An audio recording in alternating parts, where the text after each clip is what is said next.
야, 경비 아저씨한테 왜 인사를 해? 너 고등학교 때 전교 1등 하던 강태윤 아니야? 인생 한 번 꼬이면 답 없네? 고급 오피스텔 로비에서 경비복을 입은 한 남자가 걸레를 꽉 쥔 채 고개를 숙이고 있었습니다. 명품 정장을 입은 두 남자는 그를 보며 비웃었죠. 너 진짜 경비하냐? 명문대 나온 게 무슨 소용이야. 하지만 그들은 몰랐습니다. 자신들이 무시하는 그 경비원이 바로 자신의 회사 주인이라는 사실을요. 그리고 진실이 밝혀지는 순간 그들에게는 어떤 일이 벌어질까요?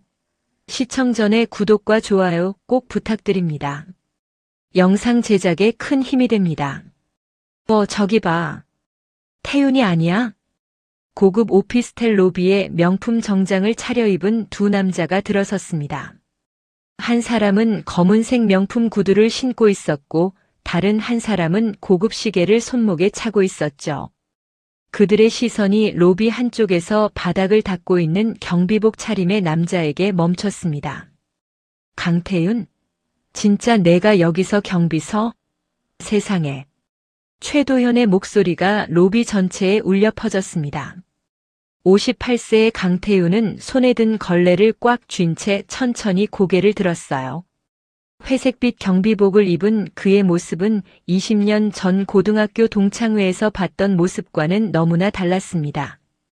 도현과 함께 있던 박재혁이 태윤을 위아래로 훑어보며 혀를 찼죠. 그러게. 명문대 나왔다고 잘난 척하더니 인생 이렇게 됐네. 우리 회사 건물인데 앞으로 자주 보겠다. 태윤은 아무 말도 하지 않았습니다. 그저 손에 든 걸레를 더욱 꽉 쥐었을 뿐이었어요. 손마디가 하얗게 변할 정도로 힘을 주었지만 그의 얼굴에는 아무런 표정도 드러나지 않았죠. 도현이 한 걸음 더 다가왔습니다. 우리 이 빌딩에 입주한 IT 기업 임원이거든. 태윤아, 로비 깨끗하게 관리 잘해야 해. 도현의 말투에는 노골적인 우월감이 묻어났습니다. 재혁도 팔짱을 끼고 태윤을 내려다보며 고개를 끄덕였어요. 두 사람의 시선에는 동정과 비웃음이 뒤섞여 있었죠.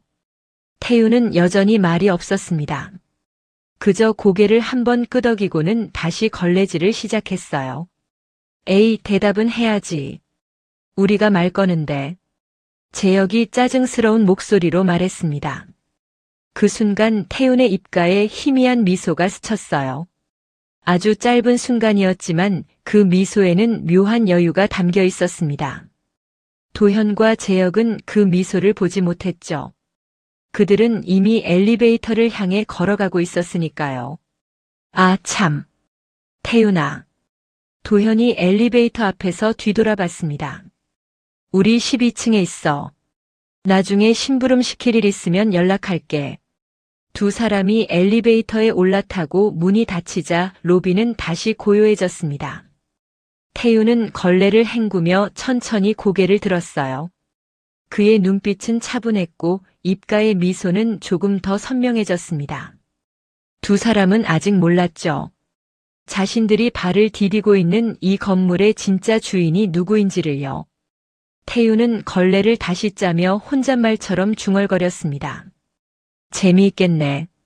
로비 한쪽 벽면에는 건물 안내판이 걸려 있었어요. 1층부터 15층까지의 입주 현황이 적혀 있었죠. 12층에는 퓨처테크라는 회사명이 선명하게 적혀 있었습니다. 태윤의 시선이 그 글자 위에 잠시 머물렀어요. 그리고는 다시 바닥을 향했죠. 창문 너머로 햇살이 쏟아져 들어왔습니다. 로비 바닥의 대리석이 반짝이며 빛을 반사했어요. 태윤은 그 빛을 따라 천천히 걸레질을 했습니다. 한 걸음 한 걸음 옮길 때마다 바닥은 더욱 깨끗해졌죠. 마치 과거의 흔적을 지워내듯 태윤은 묵묵히 자신의 일을 계속했습니다. 엘리베이터 안에서 도현과 재혁은 여전히 태윤 이야기를 하고 있었어요. 진짜 인생 한순간이다. 고등학교 때는 전교 1등이었잖아. 재혁이 고개를 저었습니다. 그래봤자 뭐해. 지금 경비잖아. 우리가 훨씬 잘 살지. 도현이 거울에 비친 자신의 모습을 만족스럽게 바라보며 넥타이를 매만졌어요. 두 사람의 대화는 12층에 도착할 때까지 계속됐습니다. 하지만 그들은 몰랐죠. 바로 그 순간 1층 로비에서 태윤이 어떤 표정을 짓고 있는지를요. 태윤은 걸레를 버킷에 넣고 허리를 폈습니다. 창밖을 바라보며 깊게 숨을 들이마셨어요. 서울 시내가 한눈에 내려다 보이는 이 건물은 그가 20년간 공들여 지은 것이었습니다. 한 평 한 평 땀으로 일궈낸 결과물이었죠. 좋아요와 구독 눌러주시면 반전 스토리가 시작됩니다. 태윤의 미소는 더 이상 사라지지 않았습니다. 한 달 전 태윤은 15층에 있는 자신의 사무실 서재에 앉아 있었습니다. 책상 위에는 건물 관리 현황을 담은 두툼한 파일이 놓여 있었어요. 그는 안경을 벗고 눈을 감았죠. 피곤함이 밀려왔지만 잠은 오지 않았습니다. 서재 한쪽 벽에는 아내와 함께 찍은 사진이 걸려 있었어요. 5년 전 암으로 세상을 떠난 아내의 미소가 액자 속에서 여전히 환하게 빛나고 있었죠. 태윤은 그 사진을 바라보며 긴 한숨을 내쉬었습니다. 여보, 딸아이가 또 미국에서 연락 왔어요. 바빠서 올해도 못 온대요. 빈 공간을 향해 말을 걸었지만 대답은 없었습니다. 외동딸은 미국에서 의사로 일하고 있었어요. 자랑스러웠지만 동시에 쓸쓸했죠. 넓은 사무실에 혼자 앉아 있으면 고요함이 너무 무거웠습니다. 따르릉. 책상 위 전화기가 울렸어요. 태윤은 수화기를 들었습니다. 여보세요, 강 사장님. 경비 용역 업체입니다. 무슨 일이세요? 태윤의 목소리는 차분했습니다. 죄송한데요, 사장님. 이번 달에도 경비원이 또 그만뒀습니다. 벌써 4번째예요.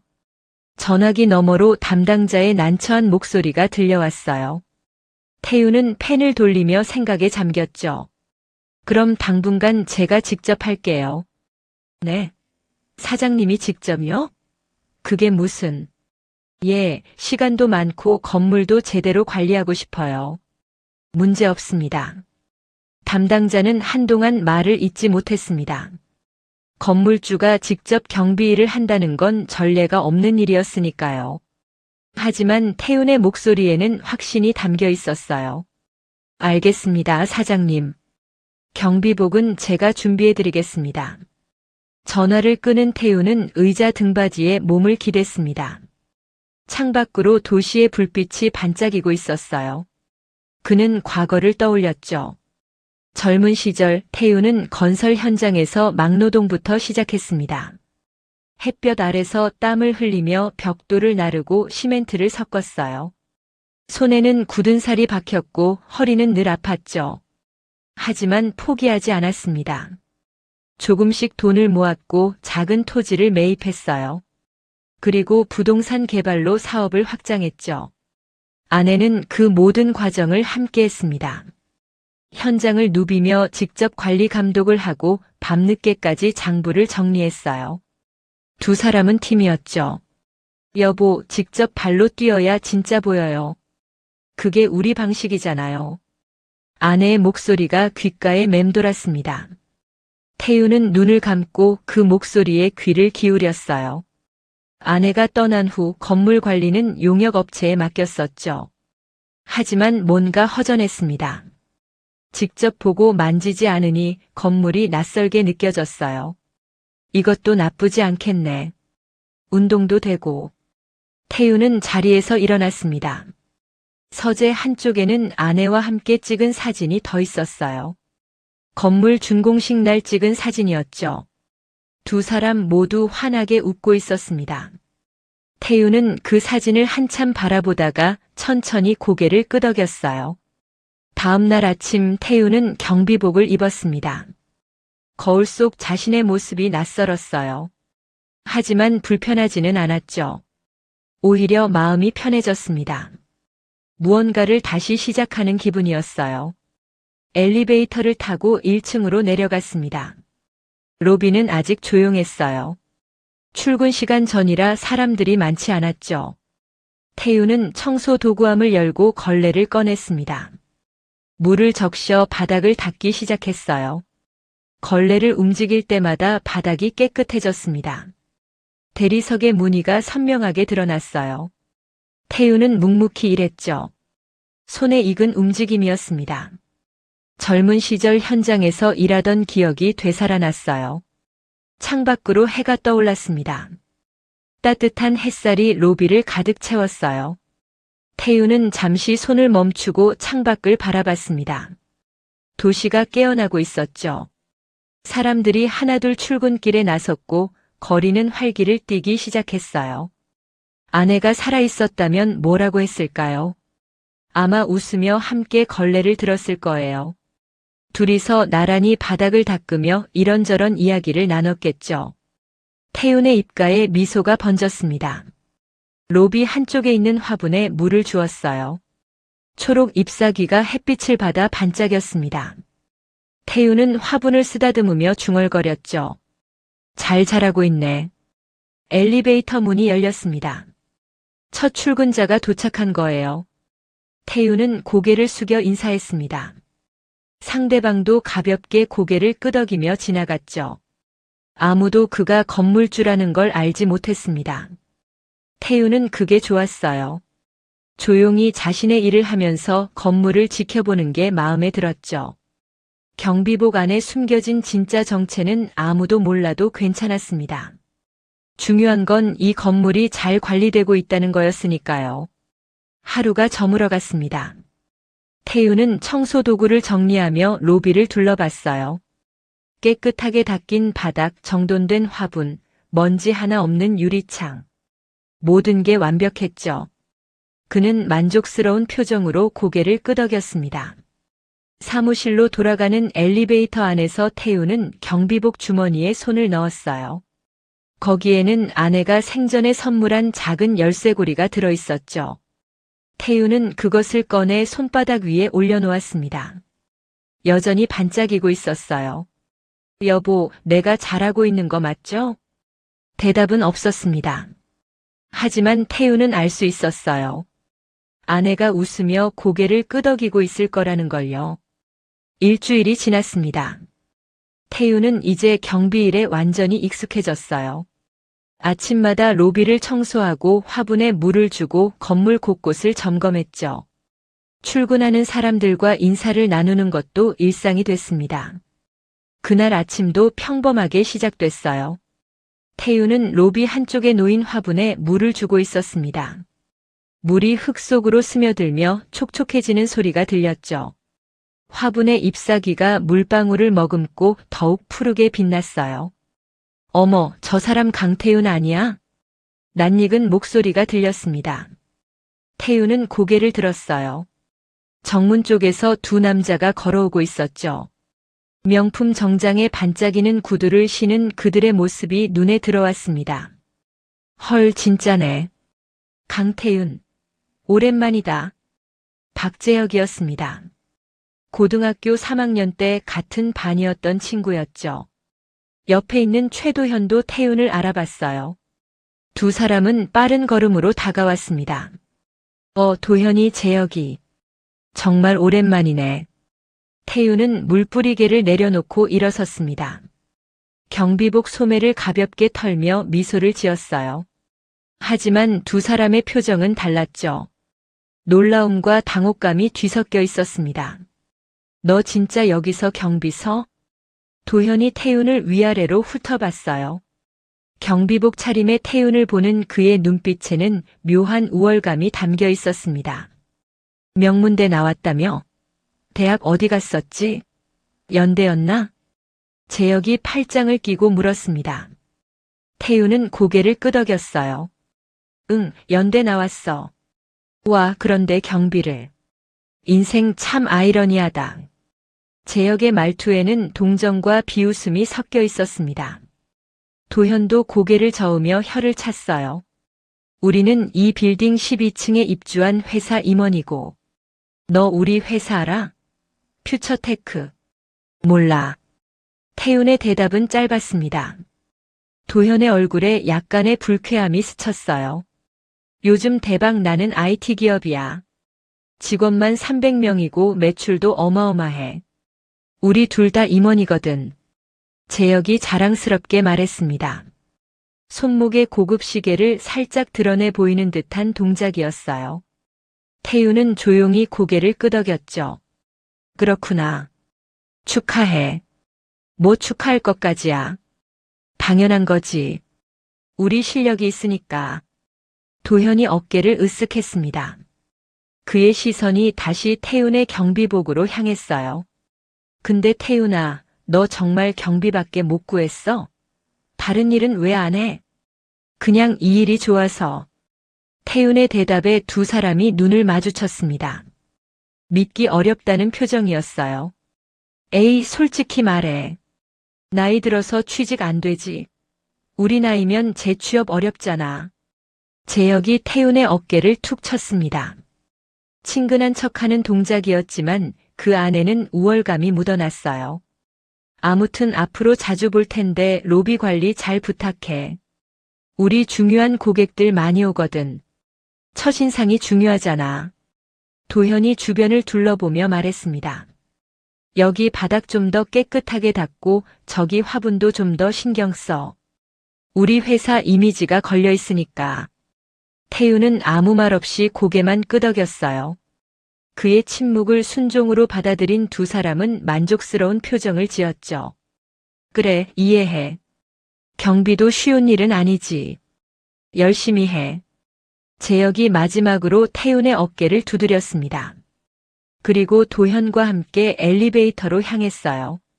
두 사람의 뒷모습을 바라보는 태훈의 표정은 평온했습니다. 엘리베이터 안에서 도현과 재혁의 대화가 들렸어요. 와, 진짜 충격이다. 강태훈이 경비라니.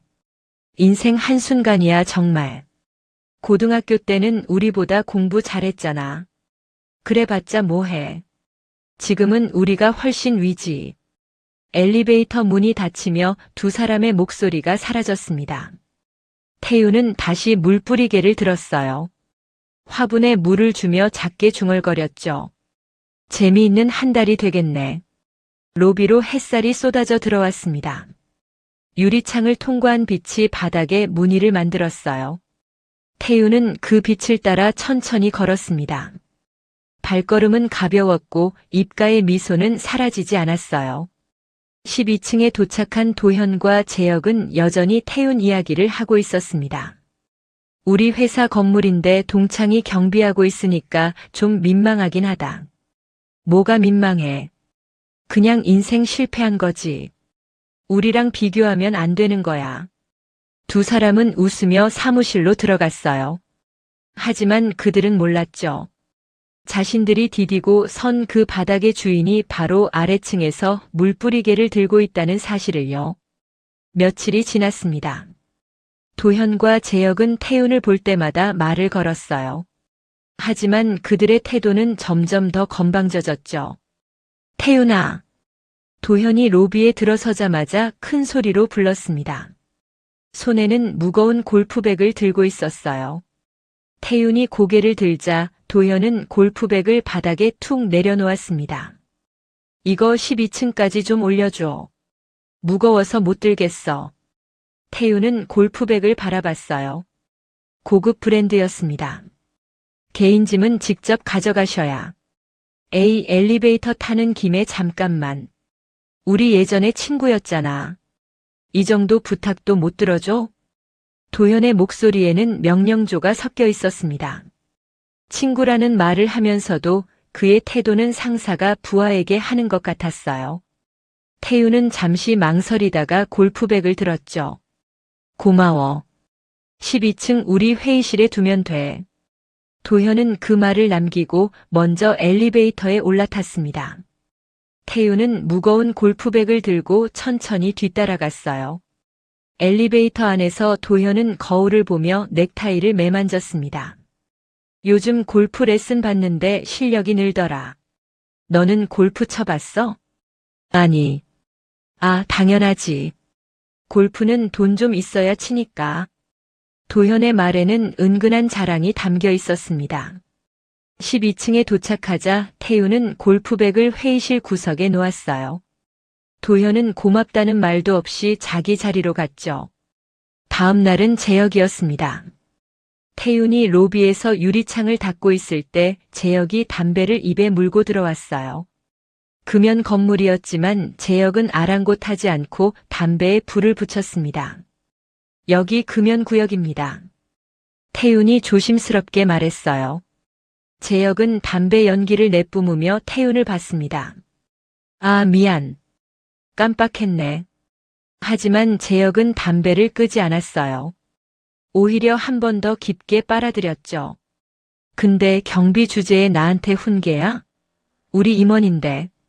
태윤은 아무 말 없이 재떨이를 가져왔습니다. 재혁은 그제야 담배를 껐어요. 하지만 재떨이를 바닥에 툭 던지듯 놓았죠. 참 성실하긴 하네. 이 나이에 경비 일도 쉽지 않을 텐데. 대단해 진짜. 재혁의 말투는 동정 어린 것이었지만 그 안에는 무시가 깔려 있었습니다. 태윤은 재떨이를 들고 조용히 자리를 떠났어요. 점심시간이 되면 도현과 재혁은 로비에서 자주 만났습니다. 두 사람은 태윤이 듣는 앞에서 큰 소리로 대화했어요. 우리 회사 이번 분기 실적 최고래. 보너스 두둑하게 나올 듯. 나 외제차 바꿀까봐. 요즘 새로 나온 모델 괜찮더라. 재혁이 자랑스럽게 말했습니다. 그의 시선이 태윤에게 향했어요. 태윤이는 못 타? 아, 경비는 대중교통 타겠구나. 차 유지비도 만만치 않으니까. 도현이 웃으며 거들었습니다. 그러게. 우리는 주차비만 한 달에 50만 원 넘게 나오는데. 두 사람의 대화는 계속됐습니다. 태윤은 멀리서 바닥을 닦으며 그들의 말을 들었어요. 하지만 표정은 변하지 않았죠. 어느 날 저녁 도현이 여자 직원과 함께 로비를 지나갔습니다. 태윤이 화분을 옮기고 있을 때였어요. 우리 경비 아저씨 태윤이야. 고등학교 동창인데 인생 꼬였지 뭐야. 도현이 태윤을 가리키며 여자 직원에게 말했습니다. 여자 직원은 난처한 표정을 지었지만 도현은 신경 쓰지 않았어요. 명문대 나왔는데 이렇게 됐어. 그래서 인생은 학벌이 다가 아니라니까. 태윤은 화분을 내려놓고 두 사람을 바라봤습니다. 도현은 여전히 웃고 있었어요. 하지만 태윤의 눈빛은 차가웠죠. 다음 날 아침 재혁이 고급 음식 배달을 시켰습니다. 일식당에서 온 점심이었어요. 태윤이 편의점 도시락을 먹고 있을 때 재혁이 다가왔습니다. 태윤아, 편의점 도시락? 힘들겠다. 우리 남은 거 줄까? 재혁의 말투는 친절한 척했지만 그 안에는 우월감이 가득했어요. 태윤은 고개를 저었습니다. 괜찮아요. 에이, 그냥 먹어. 버릴 건데. 재혁은 일식 도시락 하나를 태윤 앞에 놓았어요. 하지만 태윤은 손도 대지 않았죠. 재혁은 어깨를 으쓱하며 돌아갔습니다. 자존심은 또 왜 그렇게 세? 경비 주제에. 재혁의 중얼거림이 들렸습니다. 태윤은 자신의 도시락을 계속 먹었어요. 얼굴에는 아무런 표정도 없었습니다. 며칠이 지나면서 도현과 재혁의 태도는 더욱 거만해졌어요. 그들은 태윤을 완전히 무시하기 시작했습니다. 인사도 하지 않았고 지나갈 때 어깨를 부딪히기도 했죠. 어느 날 오후 도현이 로비에서 전화 통화를 하고 있었습니다. 목소리가 컸어요. 우리 회사 빌딩 좋지. 강남 한복판이라 접근성도 좋고 경비도 친절하고 뭐 좀 늙긴 했지만. 도현은 태윤을 흘끗 보며 웃었습니다. 태윤은 걸레를 짜서 다시 바닥을 닦았어요. 손동작은 여전히 일정했고 표정도 변하지 않았습니다. 로비를 오가는 사람들만 분주하게 움직였죠. 누구도 이 중년의 경비원이 이 건물의 주인이라고는 상상하지 못했습니다. 야, 이쪽으로 가져오라니까. 도현이 옆 직원에게 소리를 치더니 다시 태윤을 불렀어요. 태윤아, 오늘 저녁에 우리 회사에 중요한 손님 온다. 로비에 쓰레기 하나도 보이면 안 돼. 알겠지? 알겠습니다. 태윤의 목소리는 짧고 단단했어요. 도현은 대답만 들으면 만족한 듯 고개를 끄덕였습니다. 그래, 그래도 말은 잘 들어. 이런 건 마음에 들어. 재혁도 옆에서 비웃듯 웃었습니다. 사람은 자리를 알아야 해. 자기 위치를 알고 조용히 사는 게 편한 거야. 두 사람의 말은 칼날처럼 날카로웠지만 태윤은 그 칼날을 잡지 않았어요. 대신 청소도구함을 향해 걸어가며 로비 구석구석을 다시 살폈습니다. 벽면 조명, 안내판, 화분 위치까지 하나하나 눈에 담았죠. 건물주로서 그리고 경비로서 해야 할 일을 놓치지 않았습니다. 그날 밤 로비의 조명이 조금 더 밝게 느껴졌습니다. 바닥은 거울처럼 반짝였고 유리문에는 손자국 하나 없었죠. 늦게 퇴근하던 젊은 직원 한 명이 문득 중얼거렸어요. 와, 여기 로비는 맨날 깨끗하다. 태윤은 그 말만으로도 충분했어요. 작은 미소가 입가에 번졌습니다. 하지만 이 평온함은 오래가지 않았습니다. 위층에서는 전혀 다른 일이 벌어지고 있었으니까요. 다음 주 태윤은 15층 자신의 사무실에 앉아 임대차 계약서를 정리하고 있었습니다. 책상 위에는 층별 임대 계약서가 층 순서대로 깔끔하게 정리돼 있었어요. 태윤은 페이지를 넘길 때마다 임대료, 계약 기간, 옵션 항목을 꼼꼼하게 확인했습니다. 12층 퓨처테크. 태윤의 손이 멈췄습니다. 계약서 상단에 적힌 회사 이름이 눈에 들어왔어요. 두꺼운 계약서 마지막 장에는 계약 만료일이 선명하게 적혀 있었습니다. 2달 후였죠. 벌써 그렇게 됐나. 태윤은 고개를 약간 젖히고 천장을 바라봤어요. 세월이 참 빠르다고 느꼈습니다. 퓨처테크가 입주했을 때가 떠올랐죠. 젊은 대표가 자신감 넘치는 얼굴로 인사를 하던 날이었습니다. 그때 전화기가 울렸습니다. 부동산 중개인의 번호였어요. 예, 태윤입니다. 사장님, 큰일까지는 아니고요. 그런데 하나 알려드려야 할 것 같아서요. 무슨 일인데요? 중개인의 목소리가 낮아졌습니다. 퓨처테크 요즘 자금 사정이 안 좋다는 소문이 있어요. 외부 투자도 끊기고 내부에서도 말이 많대요. 그래요? 겉으로는 잘 나가는 것 같던데. 태윤은 창밖을 바라봤어요. 12층 방향으로 시선이 자연스럽게 향했습니다. 매일 아침 저녁 자신을 내려다보는 도현과 재혁의 표정이 떠올랐습니다. 겉모습은 허세죠. 실적 부풀리기로 유명해요. 곧 구조조정 들어간다는 얘기도 들었습니다. 중개인의 말은 단호했습니다. 태윤은 잠시 가만히 서류를 바라봤어요. 알겠습니다. 정보 고마워요. 전화를 끊은 뒤 태윤은 컴퓨터를 켜고 시장 조사를 시작했습니다. 근처 비슷한 평수의 오피스 임대 시세를 하나하나 비교했어요. 다른 건물의 임대료는 월 2,500에서 3,500까지 다양했죠. 입지, 건물 연식, 관리 수준에 따라 가격이 달랐습니다. 현재 퓨처테크가 내는 임대료는 월 2천만 원이었습니다. 태윤은 숫자를 보고 잠시 눈을 감았어요. 너무 싸게 줬네. 시장 평균을 다시 계산했습니다. 비슷한 위치, 비슷한 조건이라면 최소 3천만 원은 받는 게 맞았어요. 태윤은 메모장에 숫자를 적었습니다. 3천만 원. 숫자 하나가 종이에 적히는 순간 젊은 시절의 기억이 떠올랐습니다. 첫 사업이 실패했던 때였죠.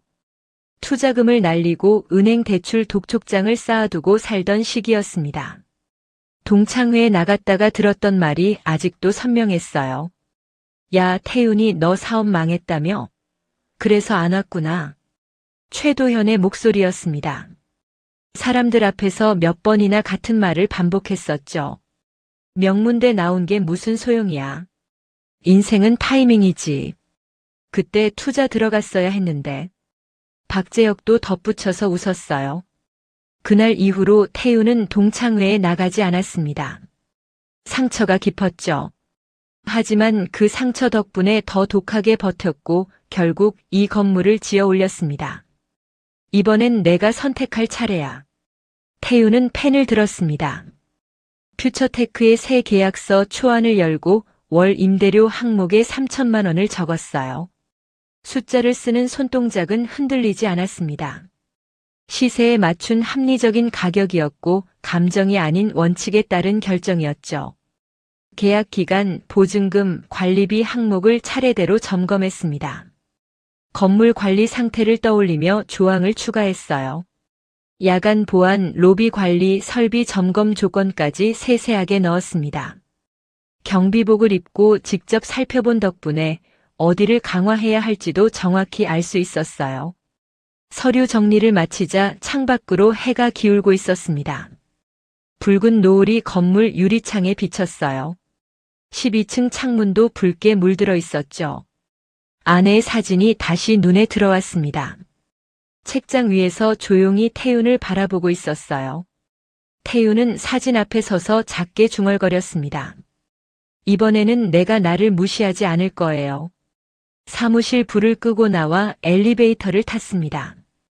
1층 버튼을 누르자 엘리베이터는 부드럽게 내려가기 시작했어요. 숫자가 줄어드는 동안 태윤은 마음속으로 계획을 정리했습니다. 계약 만료 통지를 언제, 어떤 방식으로 보낼지, 그리고 이후 상황에 어떻게 대응할지 하나하나 떠올렸습니다. 엘리베이터 문이 열리자 익숙한 로비가 눈에 들어왔어요. 청소도구함이 제자리에 있었고 화분은 푸르게 잘 자라고 있었습니다. 태윤은 다시 경비복 소매를 걷어 올렸습니다. 며칠 후 퓨처테크 앞으로 한 통의 공문이 발송됐습니다. 발신인은 건물주 강태윤, 수신인은 퓨처테크 대표. 내용은 간단했어요. 계약 만료 2개월 전 통지, 갱신 10월 임대료 3천만 원. 계약 조건 일부 조정 안내까지 담겨 있었죠. 퓨처테크 회의실에 긴장된 공기가 감돌았습니다. 대표와 최도현, 박재혁이 한자리에 모여 공문을 바라보고 있었어요. 건물주가 미쳤나? 갑자기 임대료를 이렇게 올려? 대표가 목소리를 높였습니다. 공문 위에 숫자 3천만 원을 손가락으로 톡톡 두드렸어요. 지금도 빠듯한데 이걸 어떻게 내라는 거야? 도현이 조심스럽게 말했습니다. 대표님, 제가 건물주한테 직접 연락해 보겠습니다. 혹시 아는 사이일 수도 있고 협상 여지도 있을 수 있으니까요. 대표는 팔짱을 끼고 도현을 바라봤습니다. 아는 사이든 뭐든 깎아내. 지금 회사 사정 안 좋아서 1,000만 원도 부담이야. 도현과 재혁은 서로 눈치를 봤습니다. 둘 다 회사 상황을 잘 알고 있었어요. 외부에는 성장하는 회사라고 떠들었지만 내부 재무 상태는 이미 한계에 다다른 지 오래였죠. 재혁이 입술을 깨물다가 입을 열었습니다. 경비한테 물어보면 건물주 연락처 알지 않을까요? 경비는 이런 정보 잘 알잖아요. 대표는 그 말에 고개를 끄덕였습니다. 그래, 좋다. 경비한테 알아봐. 당장.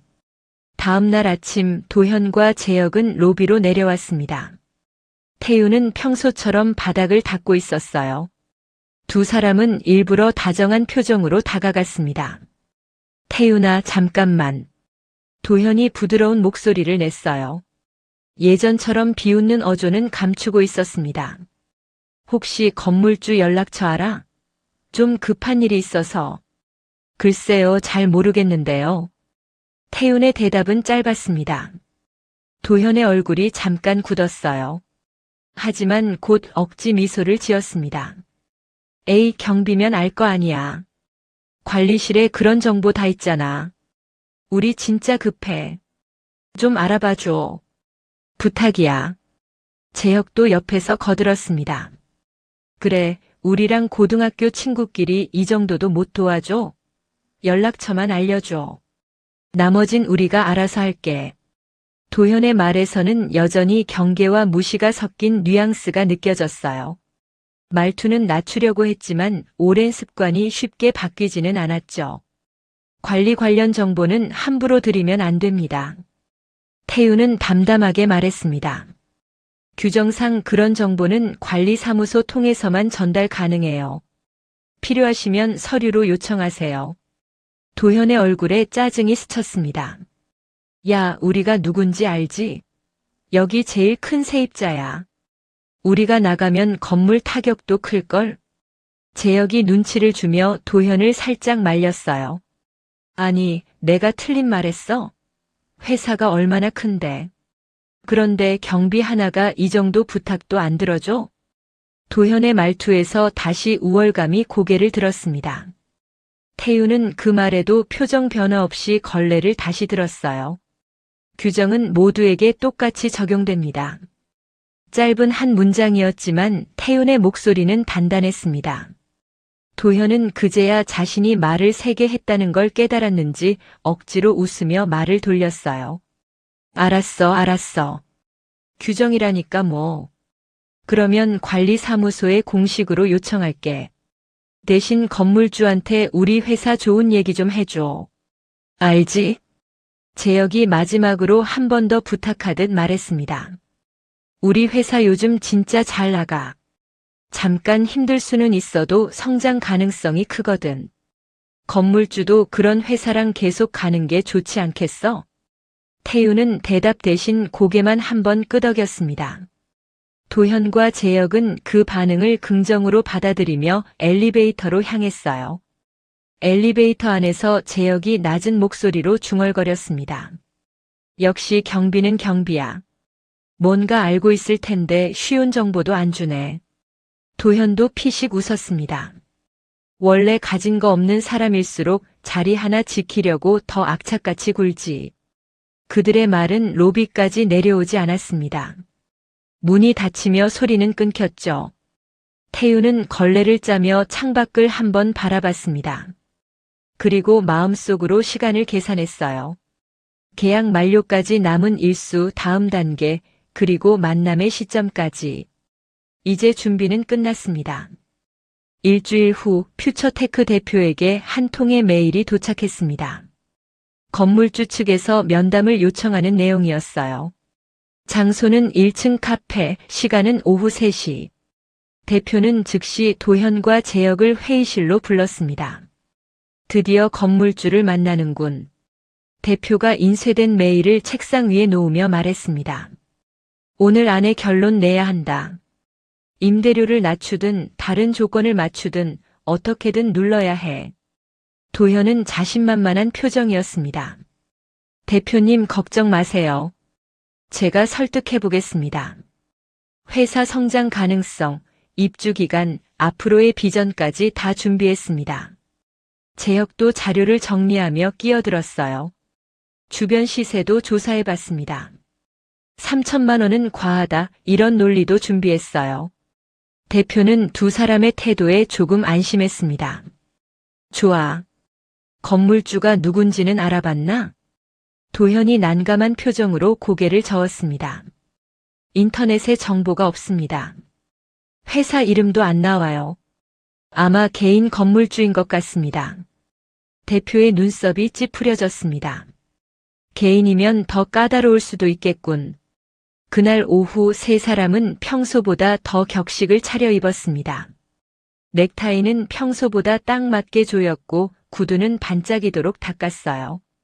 1층 카페에 도착한 시간은 약속 시각 30분 전.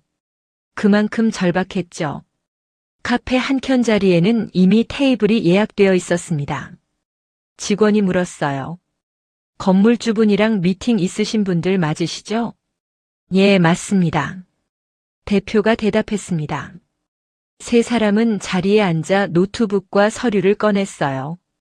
도현은 미리 준비한 설명 자료를 다시 한번 훑어봤습니다. 건물주가 어떤 사람일지 상상하면서 말했죠. 중년 남자겠지? 예전에 부동산 좀 잘한 사람. 우리 말 잘 들으면 좋겠는데. 재혁도 고개를 끄덕였습니다.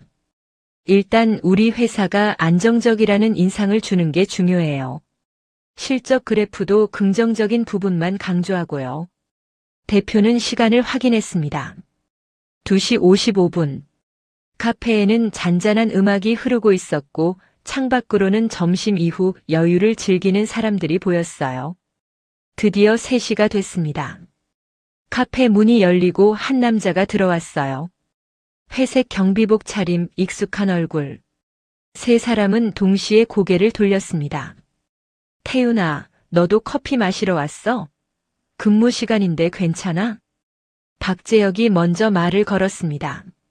상황을 전혀 이해하지 못한 표정이었어요. 그래, 근무 시간인데 여기 있어도 돼?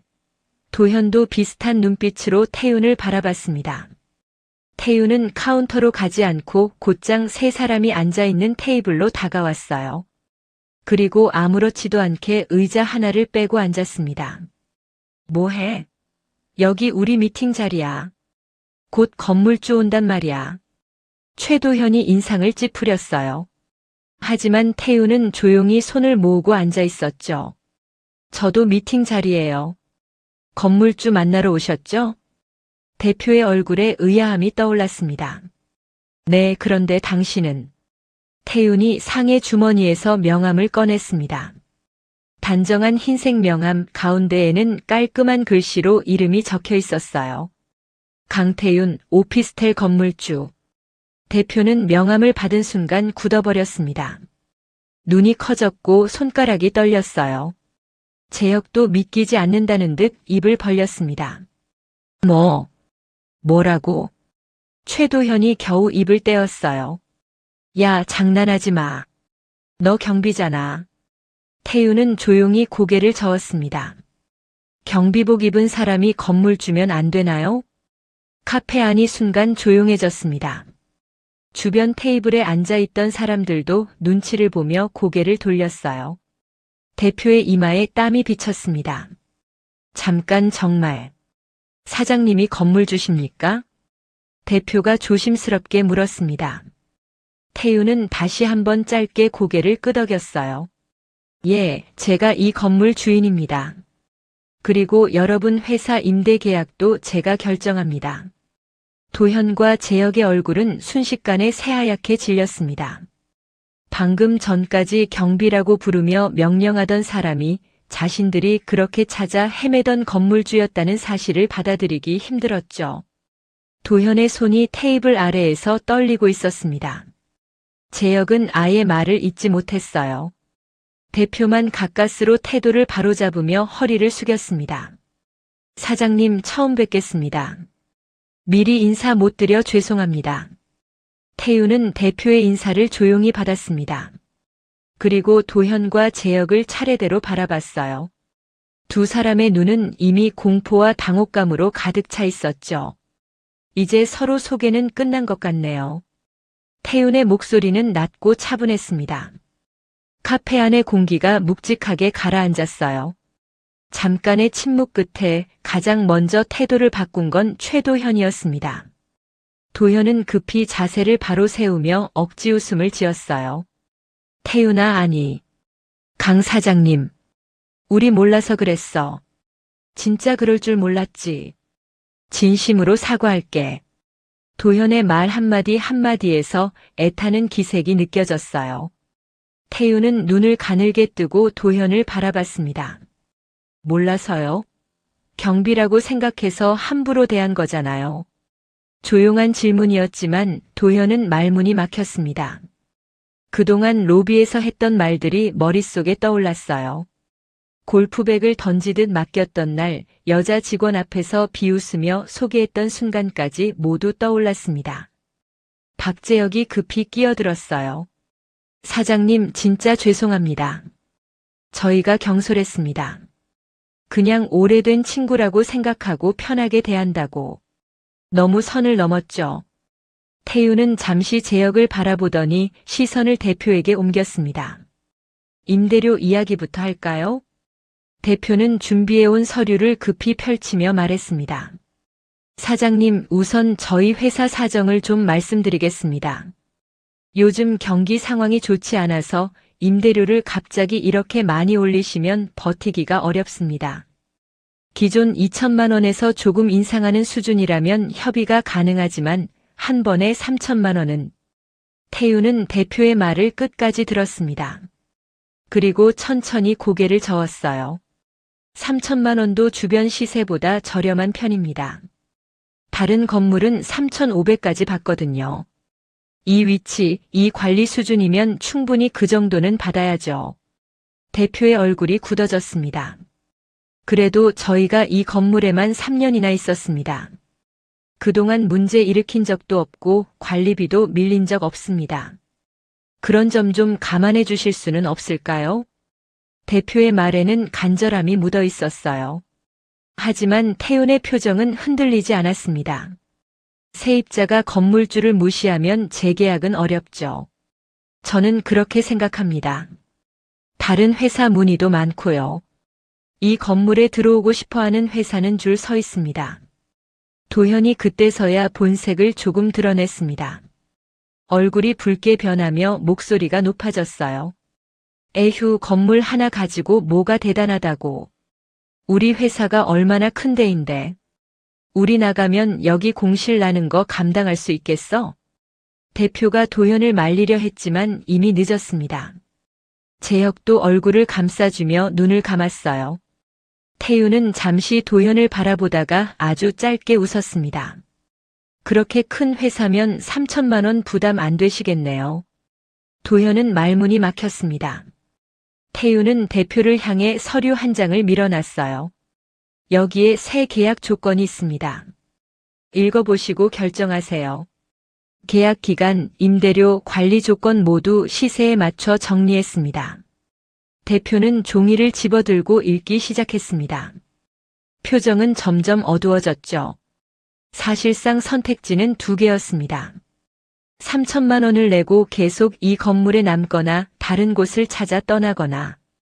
대표는 깊은 한숨을 내쉬었습니다. 사장님, 시간을 조금만 주시죠. 내부 회의를 통해 최대한 노력해 보겠습니다. 그러세요. 다만 시간은 많지 않습니다. 계약 만료까지 2달 남았습니다. 그 안에 결정을 알려주세요. 태윤은 의자를 밀고 일어섰습니다. 마지막으로 도현과 재혁을 바라봤어요. 그리고 한마디를 덧붙였습니다. 사람 보는 눈, 이제라도 바꾸는 게 좋을 겁니다. 카페를 나서는 태윤의 발걸음은 가벼웠습니다. 문을 열고 나오자 익숙한 로비가 눈에 들어왔어요. 이번에는 경비복을 입은 건물주라는 사실을 아는 사람이 조금 더 늘어난 셈이었죠. 2달 후 퓨처테크는 결국 다른 곳으로 이전했습니다. 충분한 자금을 마련하지 못했고 임대료 협상에도 실패했죠. 새로 구한 건물은 외진 곳이었고 대중교통도 불편했습니다. 직원들 사이에서는 불만이 터져 나왔어요. 왜 이렇게 먼 데로 옮겼대? 출퇴근 시간만 2배가 됐어. 우리 회사 진짜 괜찮은 거 맞냐? 요즘 계속 분위기 안 좋잖아. 웅성거림은 곧 숫자로 나타났습니다. 직원들이 하나둘 회사를 떠나기 시작했어요. 이어서 구조조정이 시작됐고 그 대상에 최도현과 박재혁의 이름도 올라갔습니다. 사무실 한쪽에서 도현이 인사팀장의 말을 듣고 있었습니다. 최 이사님, 회사 상황이 이렇게 된 건 다들 아시잖아요. 권고사직입니다. 적리금은 최대한 맞춰드릴게요. 재혁도 비슷한 통보를 받았습니다. 두 사람은 퇴사 후 몇 번이나 새 직장을 알아보려 했지만 쉽지 않았어요. 나이, 경력, 회사 사정이 모두 발목을 잡았죠. 몇몇 면접에서는 퓨처테크에 과장된 실적 문제를 지적받기도 했습니다. 한편 태윤의 건물에는 새로운 입주사가 들어왔습니다. 해외에서 들어온 큰 회사의 지사였어요. 직원 수, 매출 규모, 브랜드 인지도까지 모두 탄탄한 곳이었죠. 입주 첫날 그 회사 관리팀장은 태윤에게 이렇게 말했습니다. 건물주가 직접 관리해 주신다고 들었습니다. 그래서 더 믿음이 갑니다. 오래 함께하고 싶습니다. 그 말은 곧 현실이 됐습니다. 새 회사는 계약서에 적힌 조건을 꼼꼼히 확인했지만 한 번도 불만을 제기하지 않았어요. 제때 임대료를 납부했고 건물 규정도 잘 지켰습니다. 로비 풍경도 달라졌습니다. 출퇴근 시간마다 새 입주사의 직원들이 태윤에게 인사했습니다. 경비 아저씨, 안녕하세요. 오늘도 고생 많으십니다. 태윤은 늘 같은 말로 답했어요. 안녕하세요. 좋은 하루 되세요. 경비복은 여전히 그대로였습니다. 하지만 그 옷을 보는 사람들의 눈빛은 완전히 달랐어요. 누군가는 단순히 친절한 경비로, 누군가는 책임감 있는 관리인으로, 또 누군가는 묵직한 신뢰를 주는 건물주로 느꼈습니다. 알고 있는 정보에 따라 같은 사람도 다르게 보이는 법이었죠. 어느 날 오후 태윤은 로비 소파에 잠시 앉아 쉬고 있었습니다. 창문 밖으로는 사람들이 분주하게 오가고 있었어요. 손에는 아내 사진이 저장된 작은 사진 인화물이 들려 있었죠.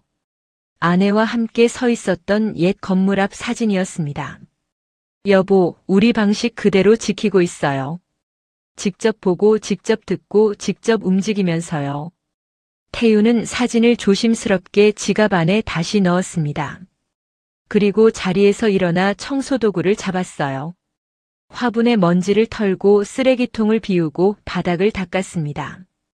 그 모든 움직임이 오랫동안 이 건물을 지키는 의식처럼 자연스러웠습니다. 저녁 무렵 새 입주사 직원 한 명이 퇴근하면서 물었습니다. 경비 아저씨, 여기 혹시 건물주님은 어떤 분이에요? 직접 관리하신다고 들었는데. 태윤은 짧게 웃었습니다. 그냥 이 건물을 아끼는 사람입니다. 직원은 고개를 끄덕이며 웃었어요. 그런 분이라니까 더 믿음이 가네요. 로비에는 다시 잔잔한 음악과 조용한 발자국 소리만 남았습니다. 태윤은 마지막으로 로비를 한번 훑어봤어요. 대리석 바닥, 반짝이는 유리문, 정돈된 화분. 그리고 그 한가운데 서 있는 자신의 모습. 사람을 겉모습으로 판단하고 무시하는 순간 자신의 품격도 함께 무너집니다. 진짜 성공은 다른 사람을 존중할 줄 아는 마음에서 시작되는 거겠죠. 태윤은 조용히 소매를 걷어 올리고 다시 걸레를 들었습니다. 이 건물은 오늘도 잘 관리되고 있었고 내일도 그럴 예정이었습니다. 오늘 이야기가 좋으셨다면 구독과 좋아요, 알람 설정 잊지 마시고 소중한 댓글 하나가 큰 힘이 됩니다. 시청해 주셔서 진심으로 감사드립니다.